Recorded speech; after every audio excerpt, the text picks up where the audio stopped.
김정은이 족보를 숨기는 이유. 여러분 혹시 이런 생각을 해본 적 있습니까? 세계에서 가장 폐쇄적인 나라 북한의 최고 지도자 김정은. 이 인물의 족보가 공식적으로 공개되지 않았다는 거 알고 계신가요? 생각해보세요. 미국의 트럼프 대통령, 중국의 시진핑 주석, 러시아의 푸틴 대통령. 이들 모두 자신의 가족, 자신의 계보가 공개되어 있습니다. 심지어 왕족들도 자신의 족보를 자랑스럽게 드러냅니다. 그런데 북한은 왜 김정은의 족보를 철저히 숨길까요? 오늘은 이 미스터리를 파헤쳐 보겠습니다. 그리고 이 이야기가 진짜 흥미로울 겁니다. 일부 신격화 체제의 핵심 비밀. 먼저 북한 체제를 이해해야 합니다. 북한은 단순한 독재 국가가 아닙니다. 이곳은 세계 역사상 가장 독특한 정치 체제를 유지하고 있습니다. 바로 신격화된 지도자 체제입니다. 일반 독재 국가는 권력자의 능력과 카리스마로 통치합니다. 하지만 북한은 다릅니다. 여기서 김일성, 김정일, 김정은은 단순한 정치 지도자가 아닙니다. 이들은 신과 같은 존재입니다. 실제로 북한에서는 주체사상이라는 국가 이념이 있습니다. 공식적으로는 이것이 철학이라고 하지만 실제로는 종교입니다. 북한 주민들은 매일 아침 김일성의 동상 앞에서 절을 합니다. 절입니다. 기도하는 것처럼요. 더 충격적인 건 이겁니다. 북한에서는 김정일이 골프를 칠 때 처음 18홀을 전부 홀인원으로 만들었다고 가르칩니다. 11명이 따라다니며 이를 확인했다고 주장합니다. 이것이 신화입니다. 하지만 북한 주민들은 이것을 사실로 배웁니다. 여기서 핵심이 나옵니다. 만약 김정은의 족보가 공개된다면 어떻게 될까요? 그의 어머니가 누구인지, 그의 할아버지가 누구인지, 그의 조상들이 어떤 일을 했는지 모든 게 밝혀집니다. 그리고 이것은 신격화된 지도자의 신비로움을 깨뜨리는 결과로 이어집니다. 즉, 종교가 깨지는 겁니다. 이부 고영희의 저주받은 존재. 이제 더 구체적인 이야기로 들어갑시다. 김정은의 어머니 고영희입니다. 고영희는 1952년생 북한 여성입니다. 그녀의 직업은 무용수이자 배우였습니다. 공식적으로는 조선예술영화사 배우였다고 알려져 있습니다. 평범한 연예인이었다는 뜻입니다. 여기가 문제입니다. 북한의 신격화 체제에서 지도자의 어머니는 어떤 여성이어야 할까요? 보통의 독재 국가라면 고귀한 가문 출신 또는 최소한 명문가 출신이어야 합니다. 하지만 고영희는 일반 배우였습니다. 더 심각한 건 이겁니다. 1981년 김정일은 고영희를 자신의 공식 부인이 아닌 친밀한 관계의 여성으로 유지했습니다. 즉, 사실혼 상태였다는 뜻입니다. 공식적으로 김정일의 첫 번째 부인은 김영순이라는 여성입니다. 하지만 김정일은 고영희와 관계를 가졌고 이로부터 김정은이 태어났습니다. 이것은 무엇을 의미합니까? 김정은은 법적으로 본처의 아들이 아니라는 뜻입니다. 더 충격적인 건 이겁니다. 고영희는 김정은을 낳은 후 정치적으로 완전히 제거되었습니다. 1994년 이후 북한 공식 매체에서 그녀의 존재는 지워졌습니다. 마치 역사에서 제거된 사람처럼요. 북한 주민들은 김정은의 어머니가 누구인가? 라는 질문에 답할 수 없습니다. 공식적으로 그런 사람이 존재하지 않기 때문입니다. 한번 생각해 보세요. 만약 이 사실이 북한 주민들에게 알려진다면, 우리 지도자는 사실 첩의 아들이고 그 어머니는 배우였다는 사실이 알려진다면 신화가 깨집니다. 종교가 무너집니다. 삼부 혼란스러운 계승 과정의 진실. 2011년 12월 19일. 이 날짜는 매우 중요합니다. 바로 김정일이 사망한 날입니다. 당시 상황은 매우 혼란스러웠습니다. 공식적으로는 김정일이 심장마비로 갑자기 사망했다고 발표됩니다. 하지만 국제의료 전문가들은 의문을 제기합니다.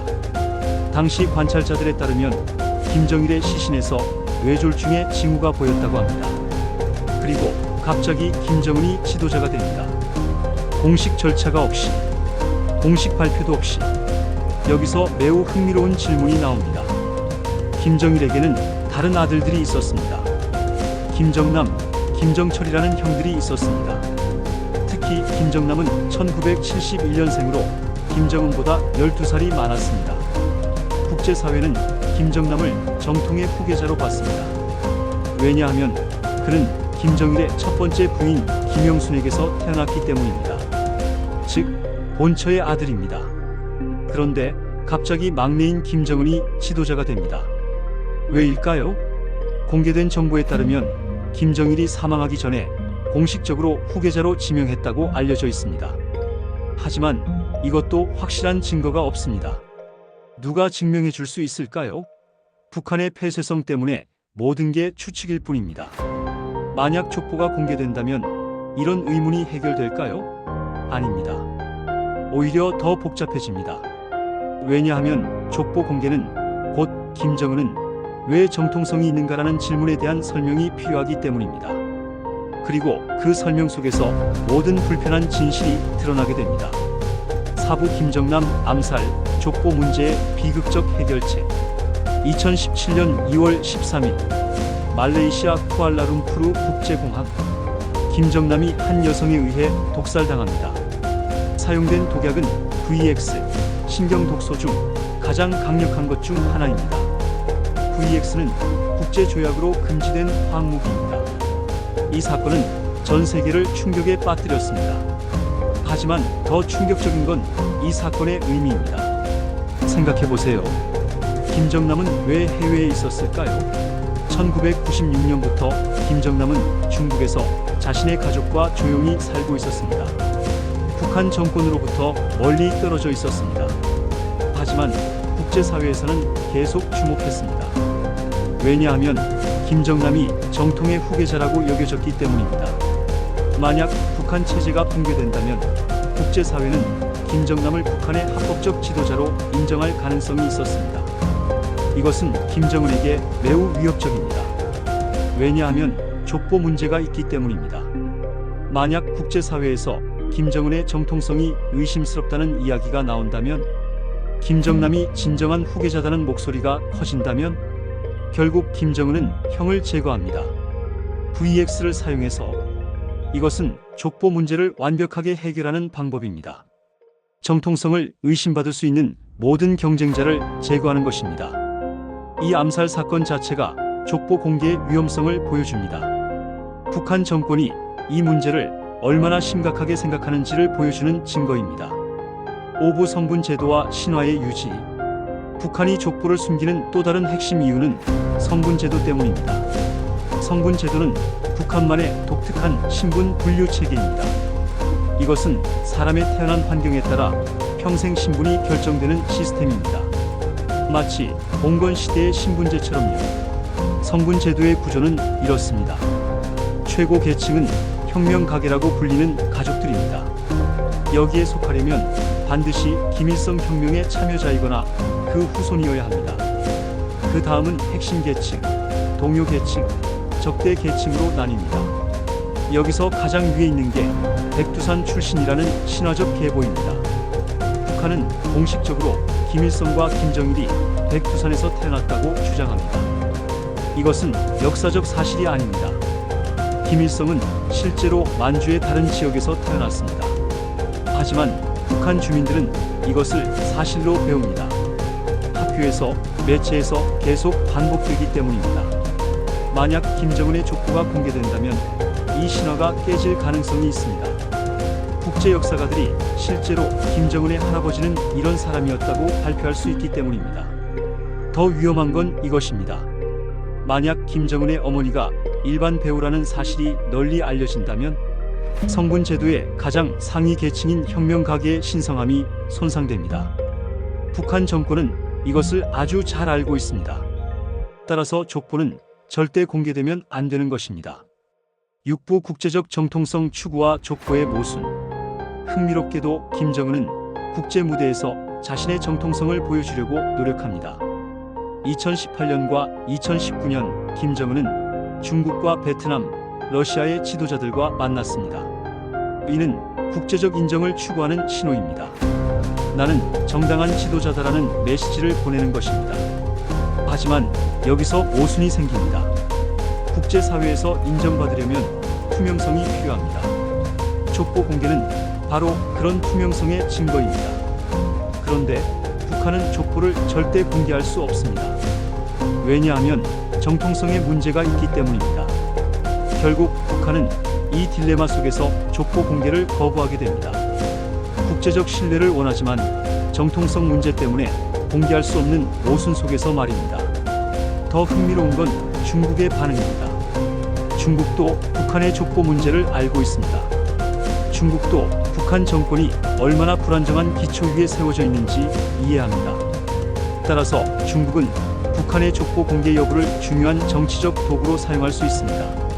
7부 최근 행동에 숨겨진 의미.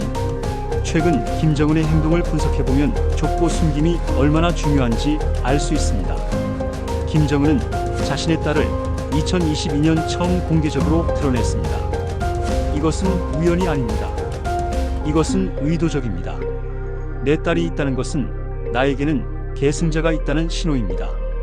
권력이 안정적이라는 메시지를 전 세계에 보내는 것입니다. 이것은 매우 영리한 전략입니다. 왜냐하면 이렇게 함으로써 다음 세대도 우리 체제가 계속될 것이라는 메시지를 보낼 수 있기 때문입니다. 동시에 족보에 대한 질문에는 철저히 침묵합니다. 어떤 매체도 족보에 대해 언급할 수 없습니다. 이것은 고의적인 정보 통제입니다. 김정은의 행동 패턴을 보면 이 패턴이 반복됩니다. 자신의 권력이 안정적이라는 신호는 보내지만 정통성의 근거는 절대 밝히지 않습니다. 할부 역사적 선례와 권력의 본질. 역사 속에서 비슷한 사례들을 찾을 수 있습니다. 소련의 스탈린을 봅시다. 스탈린은 자신의 계보에 대해 철저히 입을 다물었습니다. 그의 어머니, 아버지에 대한 정보는 최소한으로만 공개됩니다. 왜일까요? 자신의 신격화를 유지하기 위해서입니다. 스탈린의 아버지는 구두 수선공이었습니다. 즉, 평민이었습니다. 스탈린이 자신을 위대한 지도자로 신격화하려면 이런 출신을 숨길 필요가 있었습니다. 마찬가지로 나치 독일의 히틀러도 자신의 족보를 숨기려고 노력했습니다. 실제로 히틀러의 가족사는 상당히 복잡했습니다. 그의 조상 중에는 유대인이 있었을 가능성이 제기되기도 합니다.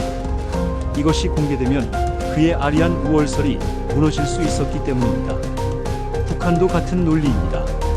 신격화된 지도자의 계보는 신비로워야 합니다. 평범하면 안 되고 의문의 여지가 있으면 안 됩니다. 사실 이것이 권력의 본질입니다. 권력이 약할수록 신비와 신화를 필요로 합니다. 권력이 강할수록 투명성을 드러낼 수 있습니다. 민주주의 국가의 지도자들이 자신의 족보를 공개할 수 있는 이유는 그들의 정당성이 족보에 의존하지 않기 때문입니다. 투표와 제도에 의존하기 때문입니다. 하지만 북한은 다릅니다. 신화와 신비에 의존하기 때문입니다. 마무리. 정리하자면 김정은이 족보를 숨기는 이유는 명확합니다. 첫째, 정통성의 문제입니다. 그의 어머니가 일반 배우였다는 사실은 신격화된 지도자로서 약점이 됩니다. 본처의 아들이 아니라는 사실도 마찬가지입니다. 둘째, 계승 과정의 불안정성입니다. 더 나이 많은 형들이 있었는데 왜 막내가 지도자가 되었는지에 대한 의문을 피하기 위해서입니다. 셋째, 국내 신화 체제의 유지입니다. 성분 제도와 신격화 이데올로기가 깨지면 북한 체제 전체가 흔들릴 수 있습니다. 넷째, 국제적 신뢰 유지입니다. 족보가 공개되면 북한 정권의 정통성에 대한 국제적 의문이 제기될 수 있습니다. 다섯째, 경쟁자 제거의 합리화입니다. 김정남 암살 같은 행동도 족보 공개를 피하기 위한 극단적 조치일 가능성이 있습니다. 우리가 알아야 할 점은 이것입니다. 정보의 공개 여부는 그 체제의 자신감과 안정성을 보여줍니다. 투명한 정보를 공개할 수 있는 체제는 강하고 정보를 숨겨야 하는 체제는 약합니다. 북한이 족보를 숨기는 행동 자체가 그들이 얼마나 불안정한 기초 위에 세워진 체제인지를 보여주는 증거라고 할 수 있습니다. 이것이 역설입니다. 강해 보이려고 신비를 유지하지만 신비를 유지해야 한다는 것 자체가 약함을 드러내는 것입니다. 이 영상이 도움이 되셨다면 구독과 좋아요 부탁드립니다. 감사합니다.